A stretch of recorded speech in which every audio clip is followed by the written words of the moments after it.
Good evening, student. How are you? I think fine. From tomorrow, your means ICSC board examination and CBSC both are going to start. First of all, wish to each and everyone best luck and examination going to good, and you have achieved more than 90% mark. So yesterday I teach reproductive part second. Today the reproductive system part 3, and some topics are resting there. Today I am going to finish. So first one, that one, parturition. Parturition, do you know what is that? Means delivery of baby come out from the uterus, that is when fully developed baby mature in the uterus, and they are used out from the uterus, that is known as parturition. Second next term, that is identical and fraternal twin. It is also very important term, identical and fraternal twin. Okay, two eggs released from the ovum. Okay, and both get fertilized to produce two identical offspring, twins or exactly like. Means मतलब identical paternal twin मतलब दो egg जो होता है, ठीक, उनके उसमें से फ्लोपियन ट्यूब से निकलता है, और जब स्पर्म जाके फर्टिलाइज करता है दो एग, ठीक। अब बोथ गेट दोनों फर्टिलाइज कर जाते हैं, वैसे जनरली एक ही करते हैं, बाई एक्सीडेंटली दो कर जाते हैं। तो क्या होता है, ये दो आइडेंटिकल ऑफस्प्रिंग को प्रोड्यूस करते हैं, दो बच्चों पैदा कर देते हैं, ठीक। और ये क्या ट्विंस होते हैं, एग्जैक्टली एकदम लाइक एकदम सेम होते हैं, लेकिन जो उनके फिंगरप्रिंट हैंड राइटिंग अलग होती है। देखेंगे आप जुड़वा जो होते हैं, लड़का लड़की पैदा होते हैं, जब होते पढ़ते हैं तो दोनों देखने में एकदम एक से लगते हैं, लेकिन जो उनका हैंड राइटिंग जो लिखेंगे एक ही क्लास वाले पढ़ें अलग होगा, और फिंगरप्रिंट भी। यह देखिए बायोलॉजिकल ऐसा वर्चू है कि दुनिया में अरबों लोग हैं, लेकिन किसी का फिंगरप्रिंट एक नहीं होता है। ये बहुत बड़ा मतलब ईश्वर की कहिए या तो ऐसा बायोलॉजिकल स्ट्रक्चर है कि सबके फिंगरप्रिंट अलग होते हैं। जब आप फिंगरप्रिंट करते हैं, देखिए आपका जैसे बायोमेट्रिक्स होता है, आधार कार्ड बनाते हैं, तो इस पर क्या होता है, यह फिंगरप्रिंट सबके अलग होते हैं, उसी से सबको पहचानते हैं। और दूसरा देखिए क्या है, fraternal twin produce from two eggs, they can be both boy and both girl, मतलब ये भी टू एक्स से प्रोड्यूस होते हैं। दोनों क्या होते हैं, दोनों या तो लड़के हो जाएंगे या लड़की हो जाएंगे, या एक लड़का एक लड़की उसमें से होगा। इसको बायोलॉजिकल लैंग्वेज क्या कहते हैं, डाई ओव्यूलर।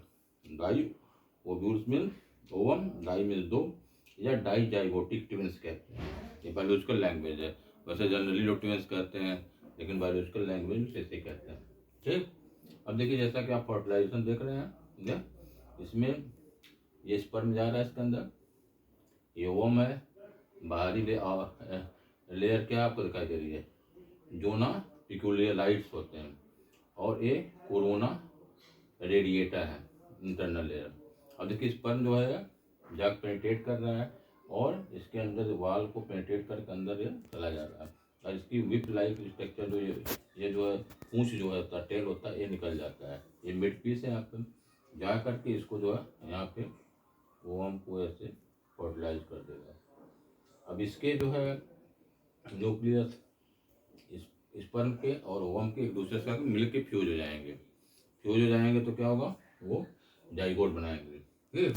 यही जाइगोट बाद में जो डेवलपमेंट करने लगता है, और जो है 280 डेज बाद जब बच्चा जो है मेच्योर हो जाता है 9 मंथ में, तो ही बाहर आता है। अब देखिए यहाँ देखिए अंदर देख रहे हैं आप, हाँ, यूट्रस के अंदर जो होता है फीमेल की, ये बच्चा दिख रहा है, ये पूरा देखिए इसका आँख हाथ और सब कुछ बन गया। ये देखिए पूंछ टाइप होता है, प्लेसेंटा, इसी से माँ के उससे जुड़ा रहता प्लेसेंटा, इसकी ये जो है नाभि होती है, इसी से इससे सब पोषण खाना पीना मिलता है, ठीक। ऐसे उसके अंदर बंद रहता है। अब इसके अंदर एमनियन कहते हैं लेयर होती है, और एमनियाटिक ये क्या होता है, बाहरी झटके से बचाता है, मतलब एक वैसे उठ के खड़ा होना, जाना, चलना, जो प्रेग्नेंट लेडी चलती है ना, तो उससे इसको ये फ्लूइड क्या होता है, जैसे कोई अंदर पानी होता है तो उसको झटके से जर्क से बचाता है, इसके बच्चे को चोट नहीं लगे, कोई प्रॉब्लम ना हो, ठीक। तो न्यू अब एक चीज़ ये भी है, जब नया बच्चा पैदा हो जाता है आप देखे होंगे कि उसको रोता है, क्यों रोता है, क्योंकि ये नेचर की देन है, ठीक। स्टार्ट क्राइंग, लोग कहते हैं कि ऐसा वो संसार में आएगा, लोग ऐसा नहीं, बायोलॉजिकली ये कहते हैं कि यह रोता है तो क्या होता है, उसके अंदर है यूट्रस के अंदर रहता है और एमनियाटिक फ्लूइड के अंदर बाहर आता है, रोता तो उसके अंदर जो फ्लूइड भरा रहता है तो उसके रेस्पिरेटरी ट्रैक्ट पैसेज अंदर पानी जितना एमनियान होता है बाहर निकल जाता है, जिससे बाहरी वातावरण में आकर के ऑक्सीजन लेने लगता है वो, और उसका हार्ट चलते रहता है। नहीं करते हैं डॉक्टर उठा के ऐसे करके ऐसे दब थप करते हैं उसके पीछे, तब वो रोने लगता है। और धीरे धीरे इसलिए बच्चे, लेकिन नए बच्चे जो पैदा होते हैं रोते बहुत हैं, क्योंकि रेस्पिरेटरी ट्रैक्ट को जो ऑक्सीजन जो बाहर से इन्वायरमेंट से कोलाबरेशन बनाता है, जिससे कि ऑक्सीजन का आदेश पहुँचे उस बॉडी के अंदर। ठीक, इसलिए टॉपिक छूट गया तो इसको आपको हमने बताया। ठीक, और एक देखिए होता है IVF पे है नहीं, हायर क्लास में आप 12th में पढ़ेंगे, लेकिन आपको लिए बता सकते हैं IVF फुल फॉर्म क्या होता है? In vitro fertilisation. इसमें होता है कि जैसे एज बढ़ गया, जो लड़कियां हैं शादी हो गई, औरतें शादी हो गई, तो उनको बच्चे नहीं हो पाते हैं, तो वो क्या होता है उनको उनके उसके उटरस से ओवम निकाल करके फॉलिकुलर ट्यूब से इसमें पैक्टी डिश में रख दिए, ठीक, और मेल का स्पर्म इसको फर्टिलाइज करा दिए। फर्टिलाइज करा के जब हो जाता है फर्टिलाइजेशन, ठीक, तो बाद में यूट्रस में इम्प्लीमेंट कर देते हैं। ठीक, फिर 9 मंथ बाद जो उनको हो जाता है। क्यों क्यों ऐसा होता है? क्योंकि एज जो है बच्चा प्रोड्यूस करने की 35 या 30 है। आजकल जैसे लोग अपने करियर बनाने के लिए और सब लोग करने के लिए लड़कियां शादी नहीं करती, लेट होती हैं, तो 40 प्लस में उनको बेबी होने के चांसेस बहुत कम हो जाते हैं। और आजकल वैसे फास्ट लाइफ है, बॉडी का मूवमेंट नहीं होता, तो ये बहुत ज़्यादा प्रॉब्लम है, लोगों को कॉन्सीव नहीं कर पाती हैं इसको हमको। और वो जो है यंग फीमेल जो है उसके लिए ये और इसको हर जगह बहुत जगह सेंटर बना हुआ है, वहाँ लोग IVF के हेल्प से बेबी को रिसीव कर रहे हैं, प्राप्त कर रहे हैं। तो इसको ये भी एक मॉडर्न साइंस इसके थ्रू हो रहा है, इसको आप माइंड में रखिएगा। देखिए कुछ चीज़ होते हैं जैसे बोर्ड में अक्सर पूछता है सेक्स हार्मोन। ठीक, देखिए टेस्ट हार्मोन है, टेस्टोस्टेरोन है, एस्ट्रोजन है, प्रोजेस्टेरोन है। टेस्टोस्टेरोन क्या होता है, किसमें होता है? ये मेल में होता है, आदमी के अंदर होता है, मेल लड़के में।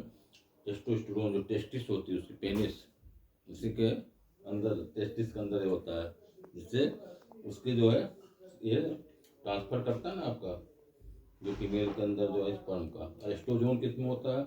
यह फीमेल में होता है, औरतों में या लड़कियों में कर दीजिए। ये प्रिपेयर करता है रिप्रोडक्टिव सिस्टम को, उनको बच्चा पैदा करने के लिए, पार करने के लिए।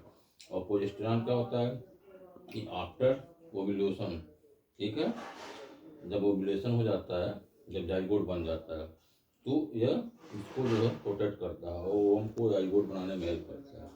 यही जो है जैसे लोगों में टेस्ट होता है ना, प्रेगनेंसी का किट होता है, तो उसको ये प्रोजेस्टेरॉन हार्मोन अगर उसके में आ गया टेस्टिंग किट में, इसी से पहचान होती है कि वह फीमेल पर्सन प्रेग्नेंट है। तो प्रेगनेंसी टेस्ट के लिए भी ये हार्मोन रिस्पॉन्सिबल होता है, प्रोजेस्टेरॉन हार्मोन करता है। याद रहेगा उसका which is the which hormone help in the test of pregnancy, तो आप लिख देंगे progesterone. Which hormone help to prepare reproductive system? Oestrogen. And which hormone present in male? Very present in the testis. Okay, तो ये बहुत hard question थे जो board में अब तक पूछते रहते हैं। और देखिए फिगर जो दे दिए हैं आप लोग, एग्जाम जब है आपका आएगा तो उसमें फिगर स्लाइटली बनाइएगा और लेबलिंग जरूर होना चाहिए उसका। यानी फिगर बहुत ज़्यादा अच्छा कलर बनाने में उसमें टाइम पूरा वेस्ट कर दिए, तो टाइम का मैनेजमेंट बहुत सही होना चाहिए। बायो जो लेंथी पेपर होता है तो फिगर भी बनाना आपको, लेबलिंग भी करनी है, एक्सप्लेन भी करना है। अगर आप फिगर बना करके, ठीक, अगर आप फिगर बना के लेबलिंग प्रैक्टिस कर लिए, लिख दिए, तो मेरा चैलेंज है कि आप 90% कम नंबर नहीं पाएंगे। लेकिन फिगर की प्रैक्टिस आपको करनी पड़ेगी। जैसे आप लोग बना लेते हैं फिगर देख के बुक से, बंद कर दीजिए फिगर और बुक को, और अपने आप बनाइए। गलती भले वो 2 बार 3 बार, तो आपके माइंड में सेट हो जाएगा, तो एग्जाम में जाएंगे तो इजीली आपका बन जाएगा। तो एग्जाम प्रेशर होता है, जल्दबाजी में नहीं बन पाता, जो आता रहता है वही आप भूल जाते हैं।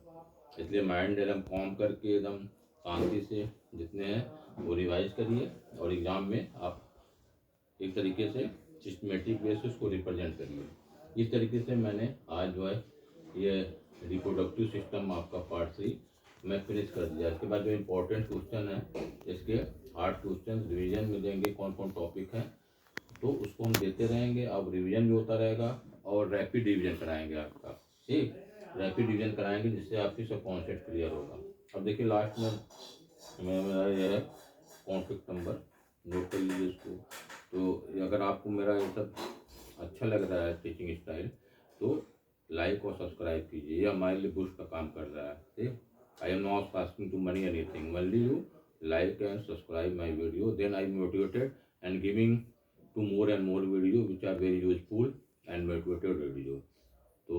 So I think that you request you that like and subscribe. My contact number also given 9451142002. So in the last also I wish to you best of luck for the examination. Next morning your examination math paper, I giving advance to wish to best of luck for your paper. Thanks. Good night.